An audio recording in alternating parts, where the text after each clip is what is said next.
नमस्कार, स्वागत है आप सभी का न्यूज 18 राजस्थान पर। शाम के 7 बज रहे हैं। मैं हूं आपके साथ हेमंत कुमार और वक्त हो चला है म्हारो राजस्थान का। शुरुआत करेंगे बड़ी खबर के साथ। तबादलों से बैन हट गया है, मगर शिक्षा विभाग में असमंजस की स्थिति है। बीच सत्र बोर्ड परीक्षा की तैयारी में शिक्षकों के तबादलों पर संशय है। तृतीय श्रेणी तबादलों के लिए अब तक पॉलिसी भी तैयार नहीं की गई है और शिक्षकों को शायद ही तबादलों की सौगात इस दौरान मिल पाए। ऐसे में शिक्षा विभाग में शिक्षकों को थर्ड ग्रेड टीचर्स को तबादलों की सौगात मिल पाए, इस पर भी संशय है। मुख्यमंत्री और शिक्षा मंत्री के स्तर पर शिक्षा विभाग में तबादलों को लेकर के मंथन जारी है। शिक्षा विभाग में असमंजस की स्थिति है। बीच सत्र में शिक्षकों के तबादले होने पर संशय है, क्योंकि तबादलों से अब बैन हटा दिया गया है। तृतीय श्रेणी तबादलों के लिए अभी एक तरफ पॉलिसी तैयार नहीं हुई है, दूसरी तरफ बाकी के शिक्षकों में भी तबादलों को लेकर के संशय है। बड़ी जानकारी इस वक्त की आपको बता दें कि मुख्यमंत्री और शिक्षा मंत्री के स्तर पर शिक्षा विभाग में तबादलों को लेकर के मंथन चल रहा है। राज्य सरकार ने दूसरी तरफ तबादलों पर से प्रतिबंध हटा दिया है, तो वहीं शिक्षा विभाग में असमंजस की स्थितियां हैं कि आखिरकार शिक्षकों के तबादले कैसे होंगे, और इसे लेकर मुख्यमंत्री और शिक्षा मंत्री के स्तर पर बातचीत और चर्चा का दौर जारी है। सरकार द्वारा तबादलों से बैन हटा दिया गया है, उसका हम स्वागत करते हैं। 10 फरवरी से 20 फरवरी के बीच में तबादले होंगे। थर्ड ग्रेड टीचर्स को भी उम्मीद है कि इस बीच उनके भी ट्रांसफ़र होंगे। थर्ड ग्रेड टीचर्स ने बहुत आंदोलन किए, अब उम्मीद है कि सरकार उनके ट्रांसफ़र करेगी। राज्य सरकार द्वारा तबादलों से बैन उठा लिया गया है। ये तबादले 10 फरवरी से लेकर 20 फरवरी तक मध्य होंगे। शिक्षा विभाग में यह तबादलों का वक्त नहीं है, क्योंकि 20 सत्र चल रहा है, बोर्ड की प्रायोगिक परीक्षाएं चल रही हैं, बच्चों की तृतीय परीक्षा चल रही है और बच्चों का पीक चल रहा है। इस समय अगर तबादले किए जाए तो बच्चों के साथ कुठाराघात होगा। और इसी खबर पर ज्यादा जानकारी देने के लिए हमारे सहयोगी लवली वधवा जयपुर से हमारे साथ जुड़ चुके हैं। लवली, एक तरफ राज्य सरकार की ओर से तबादलों पर से प्रतिबंध हटा लिया गया है, दूसरी तरफ शिक्षा विभाग में क्या चल रहा है? क्या तबादले होंगे या नहीं होंगे? देखिए, असमंजस की स्थिति अभी भी बरकरार है और अभी शिक्षा मंत्री और मुख्यमंत्री कार्यालय दोनों आपस में संपर्क में है। उम्मीद यही है कि अभी बीच सत्र में तबादले नहीं किए जाएंगे। अभी जो है वो परीक्षाएं जो है वो चल रही हैं। प्रायोगिक परीक्षाओं के बाद में अन्य जो परीक्षाएं हैं 10वीं, 11वीं, 8वीं, 5वीं बोर्ड की अलग अलग परीक्षाएं चल रही है और कुछ समय बाद शिक्षकों के पास बीएलओस की जिम्मेदारी भी है, चुनाव की जिम्मेदारी भी है। तो चुनाव आयोग ने भी जो है वो बीएलओस के ट्रांसफर्स को लेकर के कोई दिशा निर्देश जो है वो जारी नहीं किया, रोक है। तो ऐसे में शिक्षकों के तबादले इस बीच सत्र में होना जो है वो उम्मीद नहीं लग रही है। दूसरी तरफ थर्ड ग्रेड टीचर्स के ट्रांसफर काफी राजनीतिक दबाव के बाद भी पिछली सरकार नहीं कर पाई थी और हाल ही में कुछ दिन पहले ही आपने जब शिक्षा मंत्री से बात की थी थर्ड ग्रेड तबादलों को लेकर के तब उन्होंने भी आपसे कहा था कि वो फिलहाल पॉलिसी नहीं बनी है और शिक्षा मंत्री मुख्यमंत्री के स्तर पर पॉलिसी की तैयारी कर रहे हैं और कई राज्यों का मंथन करने के बाद में पॉलिसी के बाद ही तबादले किए जाएंगे। तो ऐसे में असमंजस की स्थिति है। शिक्षा विभाग की ओर से अभी कोई बयान जारी नहीं किया गया है, मगर यही जानकारी मिल रही है अभी सोर्सेस के हवाले से कि शिक्षा विभाग में बीच सत्र में तबादले नहीं किए जाएंगे और इसके लिए बाकायदा निर्देश जारी किया जाएगा कि जो शैक्षणिक कार्य नहीं करने वाले लोग हैं, केवल उन्हीं के ही अशैक्षणिक कार्य करने वालों के ही तबादले जो है, जो कि पूर्व की सरकार ने भी किए थे और बैन हटाने के दौरान, और वही तबादले जो है सामान्य प्रशासन विभाग के प्रशासनिक सुधार विभाग के निर्देशों के तहत जो है वो किए जा सकेंगे। फिलहाल थर्ड ग्रेड जो शिक्षक हैं उन्होंने सरकार से मांग की है कि वो उन्हें राहत दें। दूसरी तरफ जो शिक्षकों का एक अलग धड़ा है वो बच्चों के बीच सत्र में शिक्षा जो तबादले हैं उन पर उन्हें नहीं करने की सलाह दे रहा है। जून जुलाई में तबादले की बात कही जा रही है। शिक्षक वर्ग के अंदर जो बहुत बड़ा धड़ा है वो यही कह रहा है कि जून जुलाई में तबादले किए जाए ताकि बच्चों के भविष्य के साथ में खिलवाड़ ना हो सके और राजस्थान की जो शिक्षा के क्षेत्र में जो रैंकिंग बनी हुई है वो बिगड़े ना और वो बेहतर हो सके। तो फिलहाल जो करीब 2.5 लाख से ज्यादा शिक्षक हैं जो इंतजार कर रहे थे सीधे तौर पर तबादलों का बैन हटने का, फिलहाल 10 दिन का बैन हटा है। तो ऐसे में उम्मीद यही है कि इस बैन में शिक्षा विभाग को कोई राहत नहीं मिल पाएगी। शैक्षणिक वर्ग के कर्मचारियों के तबादले नहीं हो पाएंगे। अशैक्षणिक जो कार्य करने वाले जो गैर जो सरकारी शिक्षक हैं या जो गैर शैक्षणिक कार्य में लगे हैं उनके ही तबादले करने का जो आदेश है वो जारी किया जा सकता है। फिलहाल मंथन के बाद में शिक्षा मंत्री जो है वो न्यूज 18 के साथ बातचीत करेंगे और बताएंगे कि आखिरकार क्या तैयारी जो है वो की जा रही है शिक्षा विभाग में तबादले को लेकर के। जी तो क्या लवली मान लिया जाए कि इसमें भी कोई बीच का रास्ता निकाला जाएगा, सत्र की समाप्ति पर फिर से शिक्षा विभाग के लिए तबादलों से रोक हटाई जाएगी और इस दौरान तबादले किए जाएंगे, चाहे वो थर्ड ग्रेड टीचर्स के हों या बाकी टीचर्स के?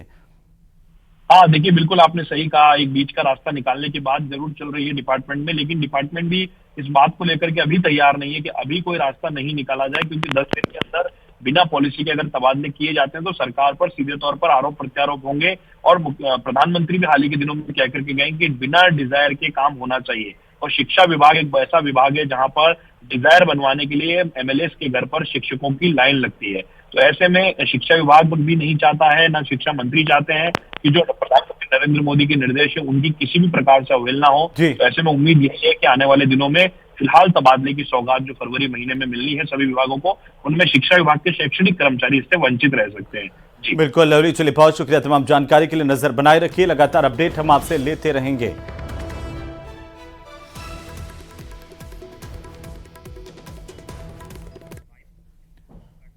और इसी बीच राजधानी जयपुर से बड़ी खबर मिल रही है। नगरीय विकास एवं स्वायत्त शासन विभाग से बड़ी जानकारी सामने आ रही है। जयपुर शहरी निकाय समन्वय समिति का गठन किया गया है। शहरी निकायों से संबंधित प्रकरणों के निस्तारण के लिए यह कमेटी बनाई गई है। प्रमुख शासन सचिव की अध्यक्षता में यह कमेटी काम करेगी। शहरी एजेंसियों के बीच आपसी समन्वय स्थापित करने के लिए कमेटी का गठन किया गया। इस कमेटी में विकास प्राधिकरण, निगम मेट्रो के कर्मचारी और रुडसिको और नगर नियोजन के कार्मिकों को भी सदस्य बनाया गया है। स्वायत्त शासन विभाग से यह बड़ी खबर है। नगरीय विकास और स्वायत्त शासन विभाग से, जहां पर शहरी निकायों से संबंधित प्रकरणों के निस्तारण के लिए एक कमेटी का गठन किया गया है। इसे लेकर के विभाग की तरफ से एक आदेश जारी किया गया है। शहरी एजेंसियों के बीच समन्वय स्थापित करेगी ये कमेटी। ये बड़ी जानकारी नगरीय विकास और स्वायत्त शासन विभाग से जुड़ी बड़ी खबर है, जहां पर कमेटी का गठन किया गया है। आपको बता दें कि ये कमेटी शहरी जो भी एजेंसियां हैं उनके बीच में आपस में समन्वय स्थापित करेंगी। और ज्यादा जानकारी के साथ हमारे सहयोगी रोशन शर्मा फोन लाइन पर है। रोशन, क्या कमेटी का काम होगा और कैसे ये कमेटी पूरी गठित की गई है? देखिए हेमंत, शहरी डेवलपमेंट एजेंसियां हैं, उनके बीच में पिछले दिनों जो तालमेल का अभाव देखने को मिला, इसका सबसे बड़ा जो कारण है कि जो शहर के डेवलपमेंट से जो जुड़े हुए प्रोजेक्ट्स हैं उनके अंदर बेवजह देरी। इसको देखते हुए मुख्यमंत्री भजनलाल शर्मा ने विगत दिनों निर्देश दिए थे कि विभागों के बीच में आपसी तालमेल की कमी, इस तरीके की जो खबरें आ रही थी, जो जानकारियां मिल रही थी, उनको खत्म करने के लिए आज जो नगरीय विकास विभाग और जो स्वायत्त शासन विभाग में कहा जा सकता है कि जो बड़ा यहाँ पर निर्णय लेते हुए जो कमेटी का गठन किया गया है, जिसके अंदर जो नगरीय विकास विभाग के जो प्रमुख शासन सचिव हैं उनकी अध्यक्षता में कमेटी का गठन किया गया है। ये जो कमेटी है आपसी जो शहरी एजेंसियां उनके बीच में जो समन्वय है वो स्थापित करेगी। इसके अंदर जयपुर विकास प्राधिकरण, जयपुर नगर निगम, राजस्थान आवासन मंडल, जयपुर मेट्रो रेल कॉरपोरेशन, साथ ही साथ में रुडसिको और जो नगरीय आयोजना जो विभाग है उनके बीच में। बिल्कुल रोशन, चलिए बहुत शुक्रिया तमाम जानकारी के लिए। तो शहरी निकायों से संबंधित प्रकरणों के निस्तारण के लिए कमेटी का गठन किया गया है। और इसी बीच राजधानी जयपुर से एक और बड़ी खबर, जहां पूर्ववर्ती सरकार के अंतिम 6 महीनों के निर्णयों की समीक्षा की जाएगी। यह बड़ी खबर, 200 ऐसे प्रकरण चिन्हित किए गए हैं जिनकी समीक्षा होगी। कमेटी संयोजक मंत्री गजेंद्र सिंह खींवसर की अध्यक्षता में बैठक हुई है। बैठक के बाद मंत्री खींवसर ने बयान दिया, कहा कि विभागवार समीक्षा होगी और इसमें विधि, वित्त, सामान्य प्रशासन के प्रकरण शामिल होंगे। अब हर मंगलवार को कमेटी की बैठक होगी, साप्ताहिक समीक्षा करके रिपोर्ट बनाई जाएगी। 200 प्रकरणों की समीक्षा करने की बात गजेंद्र सिंह खींवसर ने कही है। रेखा बनाई कि मीटिंग में कौन अधिकारी रहेंगे, अपने को रिव्यू मतलब किस डिपार्टमेंट बाय डिपार्टमेंट लेना है, अपने को कितने केसेस लेने हैं पर डे, ताकि हम टाइम पे करें। बाकी 14 दिसंबर 2023 के बीच में पूर्ववर्ती सरकार ने कितने भी कैबिनेट डिसीजन लिए उनकी समीक्षा होगी और डिपार्टमेंट वाइज जो निर्णय लिए उनकी भी समीक्षा होगी।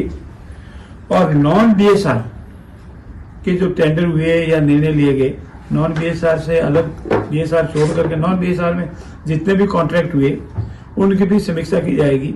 फिर भी पिछले 6 महीनों के अंदर 1 अप्रैल से लेकर अभी तक का जो दिसंबर तक का जो है सरकार बनने तक का जो भी पिछली गवर्नमेंट ने जिस तरह की कोई वित्तीय अनियमितताएं तो नहीं की गई है, कोई इस तरह के डिसीजन तो नहीं लिए गए हैं जो पब्लिक हित में नहीं थे, बल्कि यदि किसी पर्टिकुलर किसी एक संस्था को या पर्टिकुलर किसी व्यक्ति को लाभ पहुंचाने के लिए की गए तो उन्हीं कार्यों की समीक्षा की जाए। और माननीय पटेल साहब ने बताया कि 3 चरणों में लेंगे। एक तो कैबिनेट के जो निर्णय है उनके ऊपर, और विभाग के डिपार्टमेंटल डिसीजन है, और तीसरा नॉन बीएसआर रेट पे जो काम हुए उन 3 प्रमुख विषयों को हमने चिन्हित किया है, जिन पर हम हमेशा समीक्षा बैठक करते हैं। हर मंगलवार को फिक्स किया है और प्रयास है जल्दी से जल्दी इस समिति में जो भी अनियमितता पूर्ववर्ती सरकार में उनको सामने लाया जाए, ताकि जनता को पता चले कि क्या गलत निर्णय पिछले 6 माह में सरकार के द्वारा किए गए।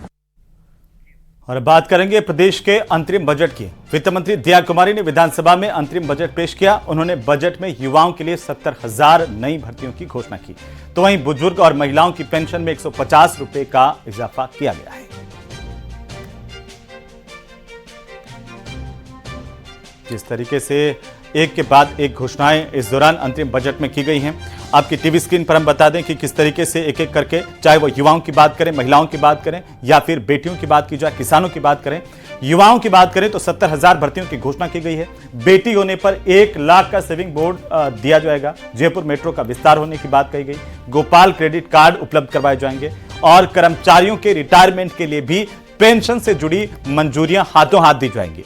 5 लाख परिवारों को मुफ्त बिजली देने का ऐलान सरकार की तरफ से किया गया है अपने अंतरिम बजट में। साथ ही साथ सामाजिक सुरक्षा पेंशन का दायरा बढ़ाया गया है। 1150 किया गया है सामाजिक सुरक्षा पेंशन को। वहीं अर्थव्यवस्था सुधारने के लिए टास्क फोर्स के गठन की बात भी अंतरिम बजट में कही गई है। इसके अलावा जो मेट्रो के विस्तार का ऐलान किया गया है, सामाजिक सुरक्षा के साथ साथ किसानों पर भी फोकस किया गया है, युवाओं पर भी फोकस किया गया है। आरपीएससी का जो कैलेंडर है रोजगार को लेकर के, परीक्षाओं को लेकर के, वो यूपीएससी की तर्ज पर पहले ही जारी हो जाए, इस बात को लेकर के भी ऐलान किया गया है। और साथ ही साथ युवाओं को ट्रेनिंग जैसे बड़े ऐलान भी किए गए हैं। तो वहीं प्रदेश में कमल खिलाने में, नई सरकार बनाने में युवाओं की खास भूमिका रही है और इसीलिए पेपर लीक के जख्म सहला रहे बेरोजगारों का और बेरोजगारी का दंश झेल रहे नौजवानों को सौगात देने में भजनलाल सरकार ने कोई कोर कसर बाकी नहीं छोड़ी। ये खास रिपोर्ट देखिए।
सुरक्षा व तनाव से ग्रस्त रहता है। ऐसे में युवाओं को संबल प्रदान कर उनके रोजगार के अत्यधिक अवसरों का सृजन करना हमारी सरकार की प्राथमिकता रहेगी। इस क्रम में युवाओं के रोजगार हेतु आगामी वर्ष सरकार के अधीन लगभग 70,000 पदों पर भर्तियां किया जाने की मैं घोषणा करती हूँ। 70,000 पदों पर भर्तियां किए जाने की मैं घोषणा करती हूँ।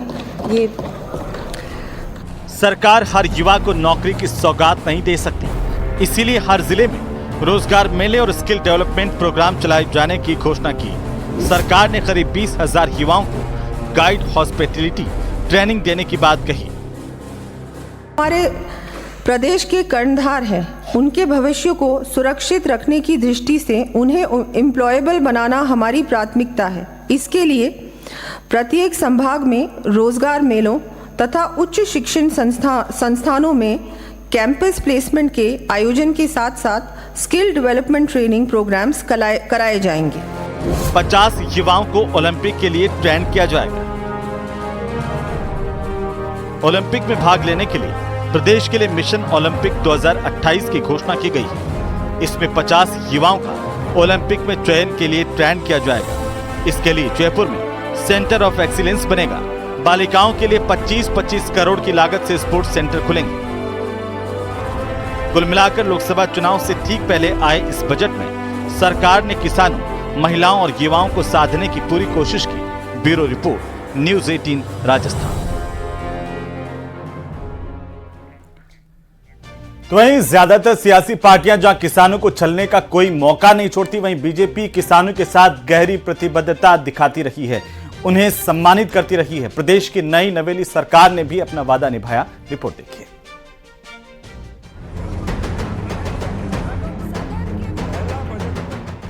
वित्त मंत्री दिया कुमारी ने किए कई बड़े ऐलान।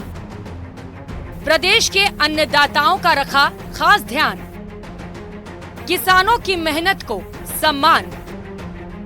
अन्नदाताओं के चेहरे पर मुस्कान। प्रदेश की वित्त मंत्री और डिप्टी सीएम दिया कुमारी ने प्रदेश का बजट पेश कर दिया है। इससे उन्होंने किसानों के लिए कई बड़े ऐलान किए। वित्त मंत्री ने कृषि क्षेत्र के लिए 2000 करोड़ से ज्यादा राजस्थान एग्रीकल्चर कोष बनाने की बात कही है। कृषि के क्षेत्र में प्रदेश को और ऊंचाइयों पर ले जाते हुए हम अपने किसान साथियों को भी अत्यधिक संबल देने की दृष्टि से राजस्थान एग्रीकल्चर इंफ्रा मिशन को शुरू कर प्रारंभ में 2000 करोड़ रुपए का प्रावधान किए जाने की घोषणा करती हूँ। पीएम किसान सम्मान निधि योजना के तहत अब तक किसानों को 3 किस्तों में सालाना 6000 रुपए का भुगतान किया जाता था, लेकिन अब किसानों को 6000 की जगह सालाना 8000 रुपए मिलेंगे। इसके लिए सरकार ने 1400 करोड़ का वार्षिक बजट भी पास किया है। किसानों के प्रति हमारी सरकार की संवेदनशीलता इस बात से भी प्रकट होती है कि 30 जनवरी 2024 को माननीय मुख्यमंत्री जी ने सदन में पीएम किसान सम्मान निधि योजना के अंतर्गत किसानों के लिए देय वित्तीय सहायता को प्रति परिवार 6000 से बढ़ाकर 8000 रुपए वार्षिक करने की घोषणा की है। भजन लाल सरकार ने गौवंश संरक्षण के साथ साथ ऐसे परिवारों को सहायता देने के लिए भी अपनी प्रतिबद्धता दिखाई है। ग्रामीण अंचल में निवास करने वाले परिवार कृषि के साथ साथ डेयरी उत्पादन पर भी अत्यधिक निर्भर हैं। इसीलिए डेयरी से संबंधित गतिविधियों और गौवंश शेड के निर्माण और दूसरे उपकरण के लिए 1 लाख रुपए तक का ब्याज मुक्त शॉर्ट टर्म लोन उपलब्ध कराने के लिए किसान क्रेडिट कार्ड की तर्ज पर गोपाल क्रेडिट कार्ड योजना प्रारंभ करने का ऐलान किया गया। इस योजना के तहत पहले फेज में 5 लाख गोपालक परिवारों को कर्ज दिया जाएगा। गौवंश हेतु शेड, खेली का निर्माण तथा दुग्ध चारा बाटा संबंधी उपकरण खरीदने हेतु 1 लाख रुपए तक ब्याज मुक्त शॉर्ट टर्म ऋण उपलब्ध कराने के लिए किसान क्रेडिट कार्ड की तर्ज पर गोपाल क्रेडिट कार्ड योजना प्रारंभ करने की घोषणा करती हूँ। सरकार ने लेखानुदान की घोषणाओं की बदौलत लोकसभा चुनाव में पूरी की पूरी 25 सीटें जीतने का पूरा प्लान बनाया है। लोक लुभावन घोषणाओं का अंबार दिखा, पर इनमें से जुलाई तक कौन सी योजनाएं धरातल पर उतरेंगी, इस पर सबकी निगाह टिकी होगी। Bureau report, news 18 Rajasthan.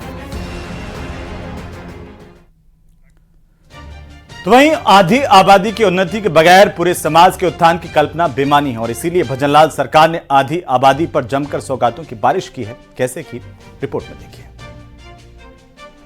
आधी आबादी को सौगात, मुश्किलों से मिल रही निजात, गैस सिलेंडर मिल रहा सस्ता, खुल रहा है बचत का रास्ता, चेहरे पर सजी मुस्कान, अब जीवन हो रहा आसान।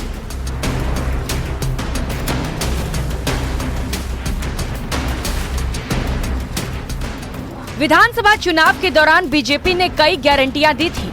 उनमें से एक गारंटी ये भी थी कि अगर प्रदेश में बीजेपी की सरकार बनी तो गरीब परिवारों को 450 रुपए में घरेलू गैस सिलेंडर दिया जाएगा। सरकार बनते ही गारंटी पूरी कर दी गई। माननीय प्रधानमंत्री जी की गारंटियों को लागू करने की दिशा में त्वरित गति से कार्य करना प्रारंभ कर दिया है।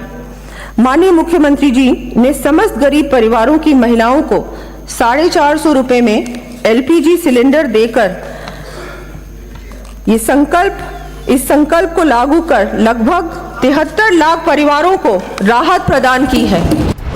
गर्भवती महिलाओं को अब 6500 रुपए मिलेंगे।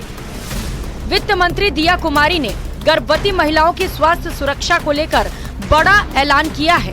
बजट भाषण में वित्त मंत्री ने सदन को बताया कि भजनलाल सरकार प्रदेश की गर्भवती महिलाओं को 6500 रुपए देगी। गरीब बालिकाओं के जन्म पर 1 लाख रुपए का सेविंग बॉन्ड। माना जा रहा है कि बजट भाषण में वित्त मंत्री के इस ऐलान का प्रदेश की लाखों गर्भवती महिलाओं को सीधा फायदा मिलेगा। भजनलाल सरकार के इस फैसले से गरीब गर्भवती महिला और प्रसव के बाद जच्चा और बच्चा दोनों का स्वास्थ्य सुदृढ़ होगा। इससे न सिर्फ जच्चा और बच्चा की मृत्यु दर में कमी आएगी, बल्कि माता पिता और नवजात बच्चे कुपोषण से भी बचेंगे। इसके अलावा भजनलाल शर्मा सरकार ने प्रदेश भर में लड़कियों की सुरक्षा और उनकी सहायता के लिए लाडो प्रोत्साहन योजना लागू करने का ऐलान किया है। इसके तहत गरीब परिवार में लड़कियों के जन्म पर उसके माता पिता को 1 लाख रुपए तक की आर्थिक सहायता दी जाएगी। अब यह हमारा दायित्व है कि बालिकाओं को प्रारंभ से ही समुचित शिक्षा एवं संबल प्राप्त हो, जिससे वह उन्नति के पथ पर अग्रसर होकर समाज देश की प्रगति में अपना योगदान दे सकें। इसी दिशा में एक और कदम बढ़ाते हुए गरीब परिवारों की बालिकाओं के जन्म पर 1 लाख रुपए का सेविंग बॉन्ड प्रदान करने हेतु लाडो प्रोत्साहन योजना प्रारंभ किए जाने की मैं घोषणा करती हूँ। सरकार आधी आबादी को सुरक्षा देने के लिए भी प्रतिबद्ध है। इसीलिए दिया कुमारी ने महिला हेल्प डेस्क और नारी निकेतन में सीसीटीवी लगाने की घोषणा की है। महिला सुरक्षा हमारे लिए प्राथमिकता है। प्रत्येक जिले में एंटी रोमियो स्क्वाड के गठन के साथ ही शेष रहे 174 पुलिस थानों में वुमेन हेल्प डेस्क स्थापित की जाएंगी। बालिका महिलाओं से छेड़छाड़ व अपराध की प्रभावी रोकथाम के लिए प्रत्येक जिले में प्राथमिकता के आधार पर सार्वजनिक स्थलों, बालिका छात्रावासों एवं नारी निकेतों में सीसीटीवी कैमरे स्थापित करने के उद्देश्य से लाडली सुरक्षा योजना शुरू किए जाने की मैं घोषणा करती हूँ। लखपति दीदी योजना के तहत आय को बढ़ाया जाएगा। लखपति दीदी योजना के तहत 5 लाख परिवारों की महिलाओं की आय को 1 लाख रुपए से ज्यादा बढ़ाया जाएगा। इसके अलावा हर ब्लॉक स्तर पर एक आंगनबाड़ी को आदर्श बनाया जाएगा। इस पर 20 करोड़ रुपए खर्च होंगे। आंगनबाड़ी कार्यकर्ता और आशा सहायिका के मानदेय में 10% बढ़ोतरी का भी ऐलान किया गया है। Bureau report, news 18, Rajasthan. तो वहीं प्रदेश के इस अंतरिम बजट के बाद पक्ष और विपक्ष ने क्या कुछ कहा है, वो भी आप सुनिए। बिल्कुल, मैं हमारे माननीय प्रधानमंत्री जी का धन्यवाद देती हूँ, हमारे माननीय मुख्यमंत्री जी का भी धन्यवाद देती हूँ कि उन्होंने मुझे ये अवसर दिया और मुझे वित्त मंत्री के रूप में आज बजट पढ़ने का भी अवसर मिला। और हर व्यक्ति के लिए योजनाओं के माध्यम से जैसे हमारे माननीय प्रधानमंत्री जी काम करते आए हैं, वैसे ही आज प्रदेश में एक जनता की सरकार बनी है जो कि गरीब के लिए, युवाओं के लिए, अन्नदाता के लिए और नारी के लिए, हर व्यक्ति के लिए कुछ ना कुछ इस बजट में है। और एक प्रॉपर प्लानिंग के साथ और जो एक प्रबंधन के साथ, आर्थिक प्रबंधन के साथ हम लोगों ने इस बजट को तैयार किया है। और ये तो शुरुआत ही है, ये तो लेखानुदान है। और अब आप देखिएगा जब मॉडिफाइड बजट आएगा तब 70,000 नौकरी का आपने प्रावधान किया बजट में। जी बिल्कुल, ये शुरुआत है, इसके बाद और नौकरियां मिलेगी, लेकिन अभी फर्स्ट फेज में 70,000 पदों को हम लोग। वित्त मंत्री जी ने जो आज अंतरिम बजट रखा और जो लेखानुदान मांगे पारित कराई हैं, उसमें इस बजट में कुछ भी नया नहीं है। जो केंद्र की सरकार ने जो बजट दिया है उसमें से कॉपी पेस्ट की गई है और कोई विजन इन्होंने नहीं दिखा, फिर वही पुराना राग अल्पाते हुए जो महामहिम राज्यपाल से कहलवाया था, पुरानी हमारी गत सरकार की जो जिस तरीके से बुराइयां करने का काम किया है, इसके अलावा कोई विजन नहीं है। वित्त मंत्री जी ने जो बजट पेश किया है वो राजस्थान की जनता के साथ धोखा है, छलावा है, न लेखानुदान है न बजट है। पेश लेखानुदान करना था, लेकिन लोकसभा चुनावों को देखते हुए कुछ उसके अंदर तड़का डालने के लिए कुछ घोषणाएं की हैं। मैं ये कहना चाहूंगा और पूछना चाहूंगा, ये लोग कह रहे थे राज में आते ही डीजल पेट्रोल के ऊपर जो सेस है उसको हम हटाएंगे, लेकिन इन लोगों ने नहीं हटाया, जिसके लिए उम्मीद कर रहे थे। सब लोग बड़ी उम्मीद कर रहे थे कि आज डीजल पेट्रोल पे जो सेस वेट जो लगा हुआ है उसको सरकार कम करेगी। भारतीय जनता पार्टी गति जो करती है, ये माननीय भजन लाल जी शर्मा की सरकार है, यानी भारतीय जनता पार्टी की मुख्यमंत्री जी की सरकार है, जो करती है, जो कहा है वो पूरा होगा।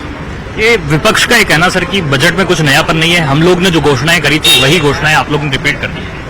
वो कुछ भी कर सकते हैं, उनकी बातों पर विश्वास मत कीजिए।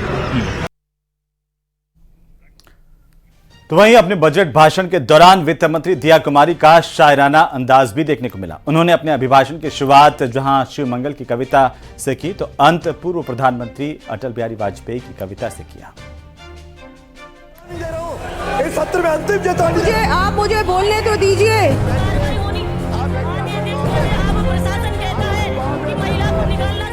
लेखानुदान के बीच वित्त मंत्री का अलग अंदाज देखने को मिला। बजट में कभी शायराना अंदाज दिखा तो कभी विपक्ष की टोका-टोकी पर मुखर रूप। वित्त मंत्री ने लेखानुदान की शुरुआत कवि शिवमंगल सिंह सुमन की कविता से की और साफ कर दिया कि उनकी सरकार सबका साथ, सबका विकास, सबके विश्वास के मंत्र के साथ आगे बढ़ रही है। गति प्रबल पैरों में भरी, फिर क्यों रहूं दर दर खड़ा, जब आज मेरे सामने है रास्ता इतना पड़ा। जब तक ना मंजिल पा सकूं तब तक मुझे ना विराम है, चलना हमारा काम है, चलना हमारा काम है। इधर दिया कुमारी लेखानुदान पढ़ रही थी, वही विपक्ष कटाक्ष पर कटाक्ष करता रहा, लेकिन वित्त मंत्री भी उन्हें लगातार जवाब देती रही और पूर्ववर्ती सरकार पर लगातार निशाना साधती रही। पिछली सरकार के संपूर्ण कार्यकाल के दौरान कुप्रबंधन एवं भ्रष्टाचार के चलते राज्य में लगातार बिजली संकट की स्थिति बनी रही।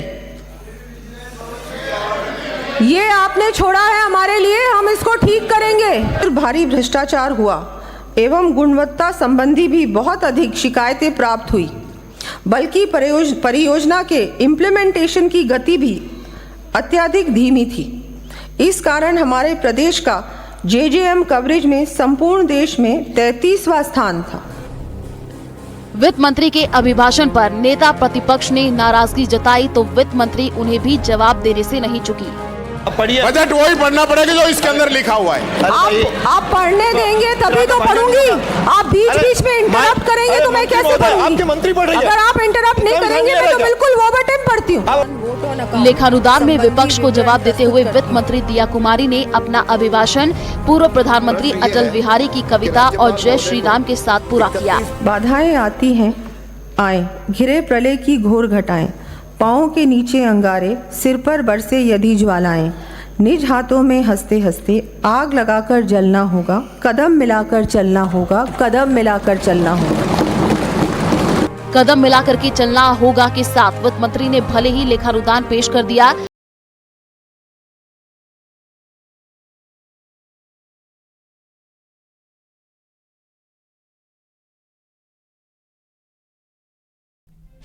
तो वहीं भजनलाल सरकार का पहला बजट आज पेश किया गया। जोधपुर में न्यूज 18 राजस्थान के हमारे संवाददाता रंजन दवे ने आम लोगों से बजट को लेकर के उनकी प्रतिक्रिया जानी। राज्य सरकार का बजट आया है और लेखानुदान के रूप में इस बजट को देखा जा रहा है। जोधपुर की अगर बात करें तो निश्चित तौर पर जोधपुर के लिए भी घोषणाएं की गई है। क्या कुछ है उन घोषणाओं को लेकर के और क्या सोचती है ये जनता, उससे बात करते हैं। जी, क्या कहेंगे इन बजट को लेकर? जोधपुर के लिए तो बेहद निराशाजनक पर्ची बजट है। जैसा मैंने आपको पहले भी कहा, ये पर्ची बजट है, दिल्ली से आई एक बजट का पूरक बजट है जो दिल्ली सरकार ने दिया था पहले, केंद्र सरकार ने। अब उसमें आप ये देखिए कि 1 करोड़ सोलर प्लांट घरों में लगाने की योजना केंद्र सरकार की थी, उसमें से 5 लाख यहाँ आ गई। अब ये अगर आप इनको अलग अलग गिनेंगे तो ये अलग अलग नहीं होंगी। आप भविष्य में जब ये लागू होगी तब आप देखेंगे उन्हीं 1 करोड़ में से 5 लाख इस बजट वाली शामिल कर ली जाएंगी। तो इस लिहाज से इस पर्ची बजट की औचित्य तभी है जब ये पर्ची सरकार अपने पहले 100 दिन की कार्य योजना की बात कर रही थी, अभी तक तो कार्य योजना नहीं बनी है, कितने दिन हो गए हैं, तो आप कैसे उम्मीद कर सकते हैं कि ये पर्ची बजट भी ये लागू कर पाएगी? क्या ये बात सही है? कैसे उम्मीद कर रही है? क्या कुछ घोषणाएं रही? ये राजस्थान के अंदर जो भारतीय जनता पार्टी की सरकार बनने के बाद पहला बजट पारित हुआ है। ये बजट हर वर्ग के लिए बहुत अच्छा महत्वपूर्ण बजट हुआ है और जनता के हित के जारी योजनाएं जारी की है और जनता के हित में बजट जारी किया है। जैसे अगर महिलाओं की बात करें तो महिलाओं को शिक्षक भर्ती के 3rd ग्रेड शिक्षक भर्ती के अंदर 50% की उनको अलग आरक्षण दिया है। 30% से बढ़ा के अन्य भर्तियों में 30 से 40% बढ़ाया है। तो और जोधपुर की बात करें, जोधपुर के अंदर इलेक्ट्रिक सिटी बसों का व्यवस्था भी दी है और एक विशेष समाज विष्णु समाज जो एक पर्यावरण बचाने के लिए शहीद हो गए थे 363 भाई बंधु, उनके लिए उनकी याद में एक म्यूजियम और संरक्षण म्यूजियम और उसके गार्डन का क्या कहेंगे? इस बजट शिक्षा के रूप में फेल है। हमारे यहाँ विद्यालय के अंदर भवन नहीं है, बिल्डिंग्स नहीं है, बच्चे बाहर बैठते हैं, नो एडमिशन का बोर्ड लगा हुआ है। स्वास्थ्य के लिए काम की नहीं, क्या बेसिक जो काम है शिक्षा और स्वास्थ्य और सड़क, उसके लिए काम नहीं है। ट्रांसपोर्ट जो बात कर रहे हैं अच्छी बात है बसें, लेकिन बसें के लिए सड़कें कहाँ है? एक मात्र सड़क है जोधपुर के अंदर, वहां बसों का ऑलरेडी ट्रैफिक जाम रहता है, कहां जाएगी बसें? तो सबसे बड़ी बेसिक है वो आज इस बजट में कुछ भी नहीं है। इससे बहुत बड़ी निराशा है। कर्मचारी नाराज है, युवा नाराज है और किसान नाराज है। युवाओं के लिए 70,000 नौकरी का प्रावधान किया। देखिए, जो 70,000 नौकरियों को प्रावधान किया है वो किस रूप में कैसे भर्ती प्रक्रिया करेंगे उसका कोई ये नहीं है। युवा रोजगार की मांग कर रहा था, युवा आम आदमी महंगाई से राहत की बात कर रहा था, किसान है वो नई नीति की बात कर रहा था। यहाँ MSP के अलावा 125 रुपए बोनस के रूप में कहने की बात कर रहे हैं, लेकिन MSP क्या होगी उसकी निर्धारण की बात ये नहीं कर रहे। कहीं ना कहीं इस बजट को घोलमेल करके और ये दिखावा कर रहे हैं। देखिए, कुल मिलाकर के मिलीजुली प्रक्रिया के तहत इस बजट को देखा जा रहा है और जोधपुर के लिए जो घोषणाएं हैं उस पर निश्चित तौर पर अमल हो, ऐसी सबकी कामना है। जोधपुर से कैमरा पर्सन समीर खान के साथ रंजन दवे, न्यूज 18 राजस्थान। तो चलिए अब नजर डालते हैं अगले 5 मिनट में सभी जिलों की खबरों पर है।